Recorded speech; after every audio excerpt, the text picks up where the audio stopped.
Pode ficar aqui?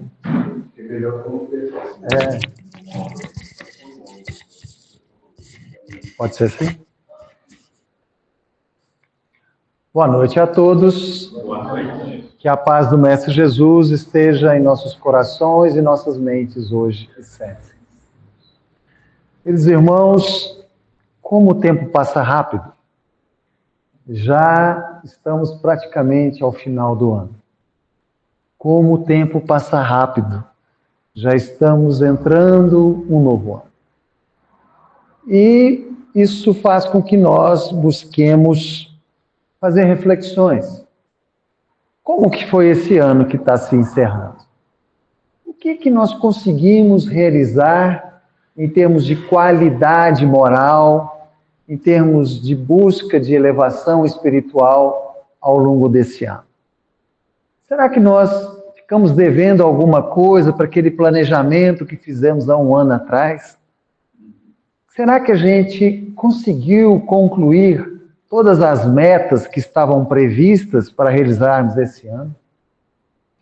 E é muito interessante porque o nosso tema de hoje fala da esperança ensinada por Jesus. E por que a gente vai tentar entender a esperança ensinada por Jesus? Porque normalmente, quando a gente faz o balanço de um ano que se finda e olhamos para o futuro de um ano que se inicia, aquilo que mais grita dentro de nós são os sofrimentos que nós vivemos ao longo do ano. Esse a gente não esquece. Esses a gente está sempre com eles bem frescos à nossa mente. Todas as dificuldades, todos os limites, todos os desafios, coisas que até desse ano não haviam ocorrido e esse ano aconteceu, situações que vão fazendo com que nós estejamos sempre observando, apegados aos nossos sofrimentos. E é natural, até porque todos nós estamos num patamar evolutivo, vivendo num mundo de provas e expiações, entrando num mundo de regeneração, onde os sofrimentos são realmente uma tônica, onde os sofrimentos são realmente uma normalidade nesse patamar evolutivo espiritual. E aí, quando a gente busca na doutrina espírita, através da fé raciocinada, a grande ferramenta para a gente saber lidar com os nossos sofrimentos, ela é ímpar em nos dizer que um grande caminho para lidarmos com os nossos sofrimentos é o autoconhecimento.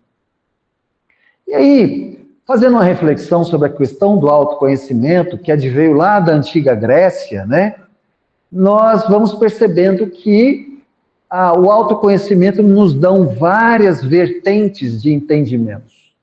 E aí a gente pode olhar, por exemplo, para as nossas virtudes morais, como também podemos olhar para as nossas mazelas morais. Nos conhecer, o que temos de bom, o que temos de ruim, o que realmente é a maior essência da nossa alma, né? O que é realmente aquilo que nós representamos. Mas, quando a gente aprofunda um pouquinho mais sobre conhecer o autoconhecimento e entender uma das ferramentas do autoconhecimento que nos ajuda muito a lidar com o nosso sofrimento, existe uma que a gente não se recorda muito. E é muito interessante porque, no momento em que eu fui buscar o entendimento dessa ferramenta, foi numa entrevista que eu encontrei no Instagram, de algo que eu, sinceramente, nunca imaginava que poderia ser. E foi tão incrível, porque eu percebi que é uma ferramenta que está à nossa disposição e que a gente quase nunca lembra dela. Vou contar a história para vocês.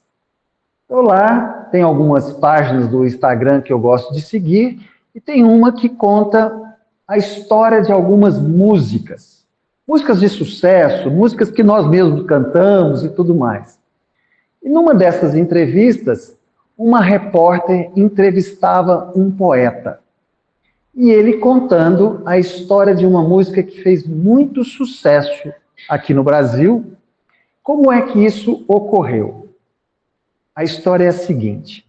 há mais ou menos há 30 anos atrás, 3 jovens poetas, cada um vivendo um momento difícil da vida, se reúnem num boteco em Belo Horizonte para conversarem sobre os problemas que cada uma vivia. Esses poetas, Ney Zambuja, Paulo Sérgio Vale e Tavito, hoje são conhecidíssimos. Existem várias músicas da música popular brasileira que eles são autores das letras, dos poemas. E eles, então, quando muito jovens, cada um vivendo um problema na vida. Um vivia um problema seríssimo de problema financeiro. Estava sem dinheiro para qualquer coisa. O outro havia perdido a mãe. Ele era muito apegado à mãe, amava muito a mãe, e a mãe havia desencarnado. E ele, então, ainda estava inconformado com o desencarne materno. E o outro havia rompido um relacionamento amoroso, conjugal, e estava numa dor de cotovelo danada. Estava aqui realmente com aquela dificuldade. E aí os 3, muito amigos, se reuniram no boteco e começaram a fazer aquela filosofia de boteco, né? Por que eu estou sofrendo? Para onde que vem esse sofrimento? Qual a causa desses sofrimentos nossos? Cada um tem um tipo de sofrimento, mas deve existir uma razão única para todo mundo sofrer. No mundo, se a gente olhar para o mundo inteiro sofre. Vamos tentar entender o sofrimento? Essa foi a tônica. E naquele momento, eles tiveram uma inspiração e eles fizeram um poema que virou uma música muito famosa. Uma música que foi cantada pelo Roupa Nova, aquele conjunto, e foi cantada também pelas Zizi Posse e outros cantores, e fez muito sucesso. Então, eu não sou cantor, eu não vou me atrever a cantar aqui, claro, mas eu vou tentar lembrar a letra, o poema com vocês dessa música. Essa música se chama Começo, Meio e Fim. Um ciclo. Começo, meio e fim. A música fala mais ou menos assim: a vida tem sons que, para a gente ouvir, precisa entender que um amor de verdade é feito canção ou qualquer coisa assim, que tem o seu começo, o seu meio e o seu fim. A vida tem sons que, para a gente ouvir, precisa aprender a começar de novo. É como tocar no mesmo violão e nele compor uma nova canção. Que fale de amor, que faça chorar, que toque mais forte esse meu coração. Ah, coração, se apronta para recomeçar. Ah, coração, esquece esse medo de amar de novo. A hora que a gente escuta essa letra, você pensa, essa letra é daquele que está com dor de cotovelo, que perdeu a esposa, né? Que perdeu o casamento e tudo mais, e a repórter pergunta então para Ney Zambuja se essa música era dele. Ele falou, não, essa letra era dele. Ele falou, não, nós não estamos falando aqui de um amor que foi perdido. Nós não estamos falando de um rompimento conjugal. A letra não falava disso. Aí a repórter assustou. Aí ele foi explicar. Se você observar, essa última frase dessa estrofe fala assim, ah, coração, esquece esse medo de amar de novo, quando na realidade a letra original é: ah, coração, esquece esse medo de se amar de novo. Nós falávamos do alto amor, porque nós havíamos concluído que toda a razão do nosso sofrimento era a falta do alto amor que nós tínhamos por nós mesmos. E aí a gente vai percebendo como que o auto-amor é uma ferramenta importantíssima para o nosso autoconhecimento. Você se ama? E se você se ama, como que você se ama? Qual é o padrão de amor próprio? O que você realiza em relação ao amor próprio? E é muito interessante porque, como ele fala, né? Se apronta para recomeçar, é exatamente nós, diante dos nossos sofrimentos, para enfrentá-los e para recomeçar. Quantas vezes nós estamos diante dos nossos sofrimentos e a gente fala, agora não dá mais. Chega, vou largar, não quero mais saber, não dou mais conta. Mas a música fala do recomeço. E se é um recomeço, é porque é o início de um ciclo, que tem começo, tem meio e tem fim. Nós estamos dando conta de nos recomeçar como seres humanos? Como é que nós estamos lidando conosco mesmo diante das nossas dificuldades? Aí, nós espíritas, vamos tentar então explicar a origem do nosso sofrimento. E a gente busca rapidinho. Ah, Luiz, a gente sofre porque a gente está vivendo a lei da ação e reação. Sofremos hoje a consequência das escolhas equivocadas de trás. Nós erramos lá atrás, nessa encarnação, nas passadas, e hoje estamos colhendo esses sofrimentos. É uma verdade. É uma verdade. Só que nós esquecemos de um detalhe importantíssimo dessa lei. Qual? Ao mesmo tempo em que nós estamos colhendo o que plantamos lá atrás, nós estamos plantando o que vamos colher no futuro. Então, hoje a gente está colhendo, mas hoje a gente está plantando. A pergunta é, o que você está plantando? Porque se a gente fica focada só no sofrimento, só nas tristezas, só nas limitações, só nas dores, só nas lágrimas, é isso que a gente está plantando. E se a gente está plantando isso hoje, é isso que nós vamos colher lá na frente. Percebe a importância de recomeçar? Mas recomeçar de uma forma realmente diferente. Bacana. Mas aí a gente pensa assim, ah, Luiz, é difícil demais. Falar é fácil. Porque quando a gente está sofrendo, a gente está lembrando de todas aquelas coisas do passado que nos fizeram mal. A gente fica olhando para o passado, vivendo situações que realmente foram muito difíceis. A gente não consegue se apegar disso, desse passado. Aí a gente precisa lembrar de um detalhe. Qual?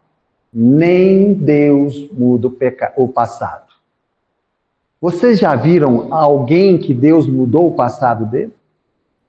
Nem Deus muda o passado. Mas Luiz, mas Deus não é bom? Não, Deus não é bom. Deus é soberanamente justo e bom. Deus é bom o tempo todo. Não, peraí. Quer dizer que agora que eu estou sofrendo, nesse momento de sofrimento, Deus está sendo bom comigo? Tá. Ah, não, aí é demais. Aí eu também não dou conta. Não é possível. Como é que Deus é bom e no momento que eu estou sofrendo, Ele está sendo bom comigo? Porque Deus, na realidade, não quer que a gente sofra. Deus quer o quê? Que a gente aprenda com o sofrimento que a gente está passando. Aí, de novo, aquilo que a gente sempre fala. O que o seu sofrimento que você está vivendo hoje quer te ensinar? A ter resignação, a ter fé, a ter a capacidade de perdão, indulgência, benevolência, tudo isso junto e tal. Então, é isso que Deus quer que você faça, que você aprenda. Mas a gente se rebela com esse sofrimento e acaba não aprendendo. Qual é o problema? Enquanto a gente não aprender o que o sofrimento quer nos ensinar, a lição vai se repetir. Nessa encarnação ou nas próximas. E quanto mais postergar, mais difícil ficará. Essa que é a realidade. Nossa, Luiz, mas aí é difícil demais. Porque pensa bem, Deus não muda o passado. Nem Deus muda o passado. Mas Deus é soberanamente justo e bom. E Ele é bom o tempo todo. O que Ele faz? Nos dá sempre uma nova oportunidade para a gente fazer diferente. A pergunta é, nós estamos atentos para que essas dificuldades que voltarem, esses sofrimentos que voltarem, a gente fazer diferente da agora para frente? Ou a gente continua só olhando para o sofrimento, nos fazendo de vítima, de coitadinhos, de injustiçados? Porque é isso, nós estamos ao mesmo tempo plantando com relação a isso. Mas aí a gente pensa assim, nossa, Luiz, mas é difícil mesmo, quando a gente está sofrendo é complicado. Quando a gente está sofrendo, a gente precisa realmente entrar em sintonia com a espiritualidade e fazer as nossas orações, porque a oração é uma ferramenta maravilhosa para a espiritualidade ajudar a gente. Só que a gente parece que não entende como é que funciona essa questão das orações quando nós sofremos. Porque, segundo a espiritualidade superior, nenhuma oração fica sem resposta. Mas não é possível. Eu rezo tanto para resolver esse problema e esse problema não se resolve. Tem um trem errado. Não é possível. Aonde que a gente vai encontrar a resposta para entender como é que funciona esse mecanismo? Lógico, não poderia ser diferente, né? No Evangelho segundo o Espiritismo. Não tem outro lugar. Aonde? capítulo 6, intitulado O Cristo Consolador. É Jesus nos consolando. E esse capítulo do Evangelho, ele é dedicado exclusivamente aos sofredores. Ou seja, é dedicado a nós todos. Porque aqui dentro dessa sala, tanto encarnados quanto desencarnados que aqui estão, não tem nenhum que não é sofredor. Todos nós somos. Esse é o nosso nível evolutivo. E aí, nesse capítulo 6, no item 6, o Espírito de Verdade, que é Jesus, ele explica direitinho como que ele faz para nos consolar nos nossos sofrimentos. Jesus fala lá, ou melhor, o Espírito de Verdade fala lá da seguinte forma: no silêncio dos vossos pensamentos, eu, o divino agricultor, cultivo as vossas almas. Vamos traduzir o que Jesus está falando para nós. Que é através do nosso pensamento que Jesus ausculta cada um de nós. Que Jesus penetra dentro do nosso ser, nos conhecendo as dificuldades, os sofrimentos, mas ao mesmo tempo nos consolando, nos orientando, dando o caminho para aquilo que nós precisamos resolver. Aí você fala assim, peraí Luiz, tá difícil, tá complicado. Você acha que Jesus tem o poder de conhecer pelo pensamento cada um de nós? É 8 bilhões de encarnados, 30 bilhões de desencarnados. Jesus tem essa capacidade? Tem. Nós precisamos lembrar que ele é um ser crístico. E nós não podemos imaginar Jesus com as nossas habilidades, com as nossas limitações. Mas só para fazer uma comparação rapidinho. Vivemos num planeta de provas e expiações. Perante a evolução do universo, nós somos extremamente atrasados. Inclusive, a nossa tecnologia de hoje. Mas, com a tecnologia de hoje, a gente pega um smartphone e passa um WhatsApp, um sujeito está lá no Japão. Faz uma videoconferência com qualquer lugar do mundo. Vocês acham mesmo que nós precisaríamos acrescentar Jesus na nossa lista de WhatsApp para ele mandar uma mensagem para a gente? Será que nós vamos ter que comprar um iPhone para Jesus conversar com a gente? Não. Ele conversa conosco todos os dias, nos dando resposta para as nossas orações. Ah, Luiz, mas não é possível. Por que eu não escuto? Esse que é o problema. Qual é o padrão de sintonia que você mantém com a espiritualidade superior? Não vou nem falar de Jesus. Vamos falar, então, de Eurípides Barçanufo. Vamos falar de Irmã Sheila. Vamos falar de Emmanuel. Né? Não, vamos falar do seu anjo da guarda. Qual é o padrão de sintonia que nós estamos com a espiritualidade superior? Qual é o nível de silêncio divino que a gente faz no nosso coração e na nossa mente para escutar essa sutileza superior a nos consolar e orientar? Por quê? Porque a gente vai para um lugar, se isola, não tem ninguém, não tem barulho, mas o nosso coração e a nossa mente está gritando o tempo todo. Lembrando do quê? Dos nossos sofrimentos. Não conseguimos colocar os nossos sofrimentos de lado para sintonizar com essa espiritualidade superior e escutar o que eles querem nos falar. Mas vamos fazer de conta que a gente dá conta de fazer essa sintonia. Vamos fazer de conta que você dá conta de serenar e silenciar o seu coração e a sua mente para entrar em sintonia com Jesus.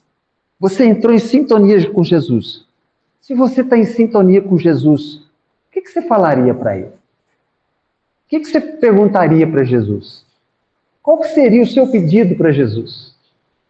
Para responder essa pergunta, nós vamos buscar um conto de um filósofo, de um poeta americano do início do século XIX. E esse poeta, ele escrevia contos muito interessantes sobre a força de Jesus. E ele se chama Henry Longfellow. Henry Longfellow, certa vez, escreveu um conto muito interessante sobre Jesus que responde essa pergunta que nós fizemos há pouco. Longfellow conta o seguinte, que há muitos anos atrás, em um lugar bem longínquo na Europa, existia um mosteiro. E lá nesse mosteiro existiam alguns monges. E todos os dias, às 6 da manhã, esse mosteiro abria as portas e recebia todos os sofredores que estavam lá para serem consolados. E eles colocavam os sofredores para dentro do mosteiro e dava café da manhã, dava almoço, curava as feridas, dava um banho, cortava o cabelo, fazia barba, rezavam juntos, escutavam as lamúrias, enfim, cuidavam dos sofredores.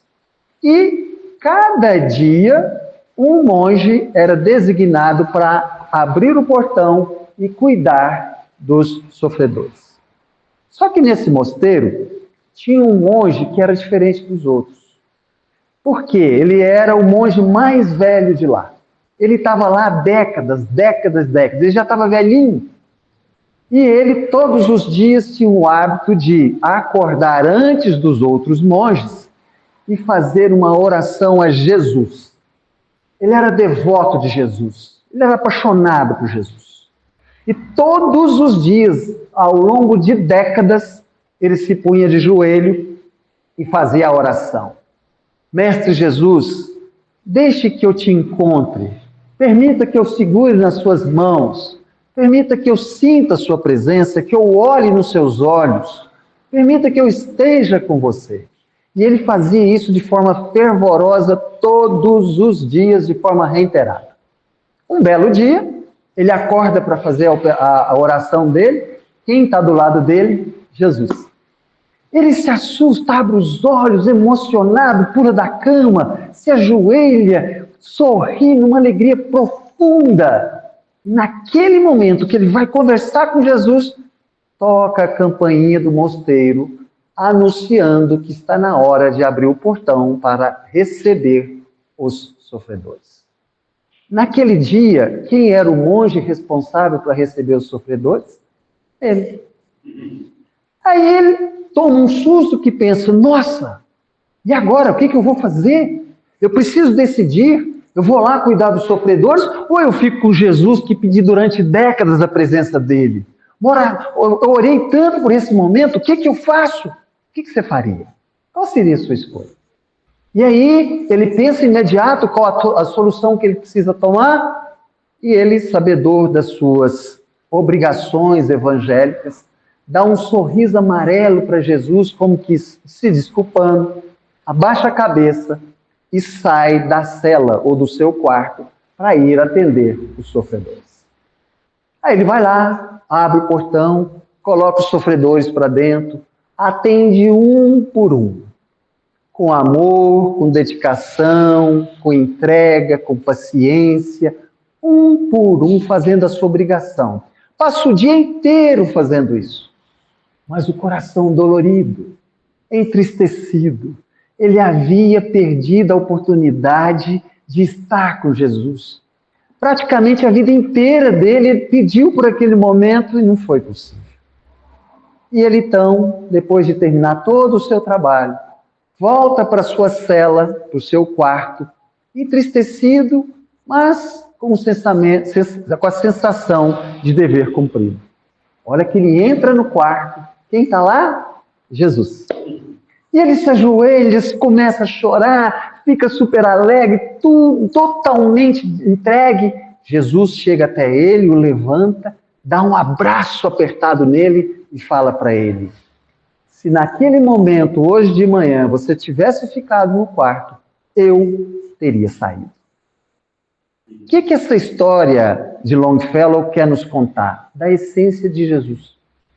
Qual é a essência de Jesus? O amor profundo que ele tem pelos sofredores.